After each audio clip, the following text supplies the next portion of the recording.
Okay, this is going to be for the retake of 06203. That retake is going to be Monday during DEER. So we're going to be going over some problems similar to the last one, but of course we've changed some so they're still using the same skills. So our first one wants the area of a complex figure. So if we take a look, we can see the figure is made up of a square, a rectangle, and a triangle. Now here, this is 12, and of course the grids here don't actually match because the students don't have any grid lines.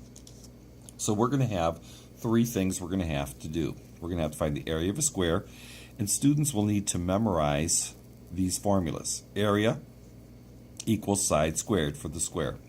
So all we need to know for a square is one side. We just take the s, but parentheses instead of the letter, and then write the little 2, which is the exponent. Then we can see one side is 4, and of course that means every other side is going to be 4. So 4 centimeters. And when we have squared, it does not mean multiply by 2 because it's not a regular 2. It simply means write this twice. So we're now going to use our commutative property and put the numbers together and the letters together. So 4 times 4 equals 16, and centimeters times centimeters is centimeters written twice. So that means this area right here is going to be 16 centimeters squared.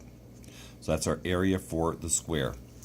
Now, for the rectangle, the formula is area equals length times width.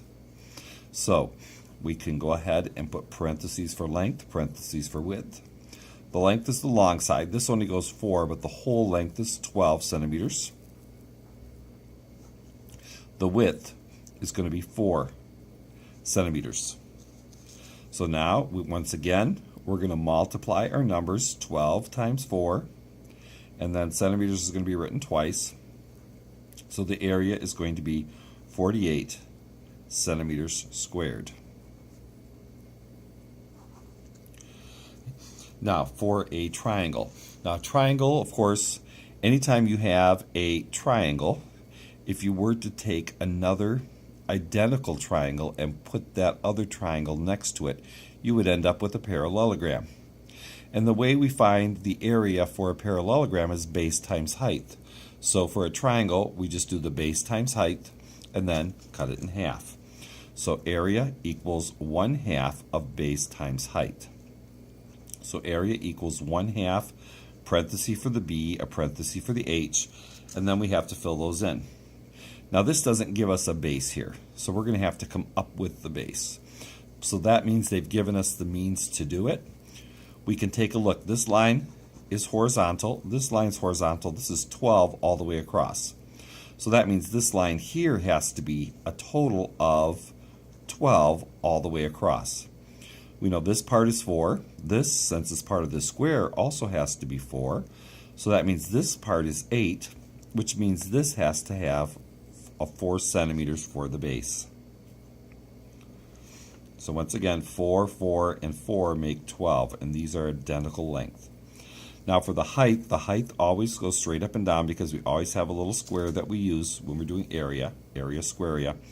And the height of this is identical to the height of this, which is identical to the height of this, which is 4 centimeters. So now we have 1/2 times 4 times 4, and then centimeters written twice. So 4 times 4 is 16. Half of 16 is 8.